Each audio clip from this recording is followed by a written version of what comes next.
అధ్యక్షులు రాష్ట్ర గౌరవ ముఖ్యమంత్రులు వైఎస్ జగన్మోహన్ రెడ్డి ఆదేశాల మేరకు ఈరోజు కందుకూరు కాన్స్టిట్యూన్సీ ఎమ్మెల్యే అభ్యర్థిగా నామినేషన్ దాఖలు చేయడం జరిగింది. కాన్స్టిట్యూన్సీ మూలం నుంచి ప్రజలందరూ కూడా జగన్ అభిమానులు, రాష్ట్ర అభిమానులు, మహేంద్ర గారి అభిమానులు అందరూ కూడా 40,000 పైచలకు వైఎస్ఆర్ కాంగ్రెస్ పార్టీ కార్యాలయం నుంచి ర్యాలీగా వచ్చేసేస్తే స్వచ్ఛందంగా ముఖ్యమంత్రి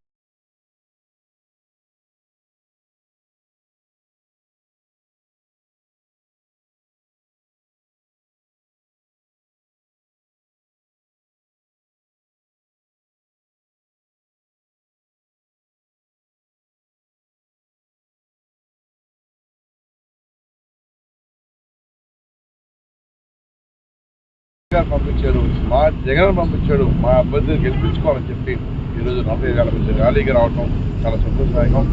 ముఖ్యంగా జగన్మోహన్ రెడ్డి గారు పరిపాలన ప్రజలందరూ కూడా బాగుంది, సంక్షేమ పాలన అందింది, జగన్ రుణం తీసుకోవాలని చెప్పి ఈరోజు భారీ ర్యాలీ కూడా 4 జనాలు రావడం, స్వచ్ఛందంగా రావడం వాళ్ళందరూ కూడా చాలా ఆనందం వచ్చింది.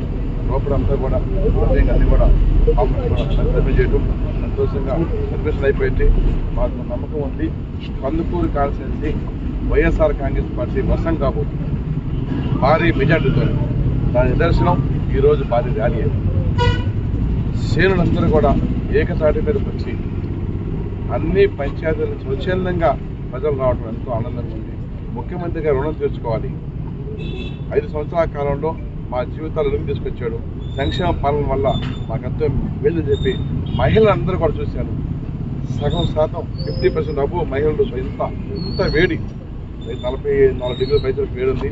అంత వేడి కూడా తట్టుకొని ఉదయం 11 గంటల నుంచి ఇందాక 1:30 దాకా రోడ్డు మీద నడవడం నిజంగా అది వాళ్ళలో ఉన్న గెలిపించాలని నాకు నమ్మకం నాకు కలిగింది. వాళ్ళే గెలిపిస్తారు.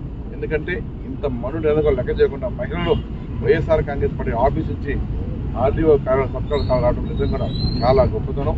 ఎందుకంటే ఎండలు చూస్తే మామూలుగా మనమే 4 రోజులు బయటకు వేసి వెళ్ళిపోతున్నాం. ఎక్కడ కూడా ఒక వ్యక్తి జారిపోకుండా 40,000 మంది రావడం ఇక్కడికి నిజంగా గెలుపుకదే నాందని నేను భావిస్తున్నాను. ముఖ్యంగా కందుకూరు కాన్స్టిట్యూన్సీ రేపు మే 11 ఎలక్షన్లో వైఎస్ఆర్ కాంగ్రెస్ పార్టీ 20,000 పైసలు మెజారిటీ మేము గెలుచుకోబోతున్నాం.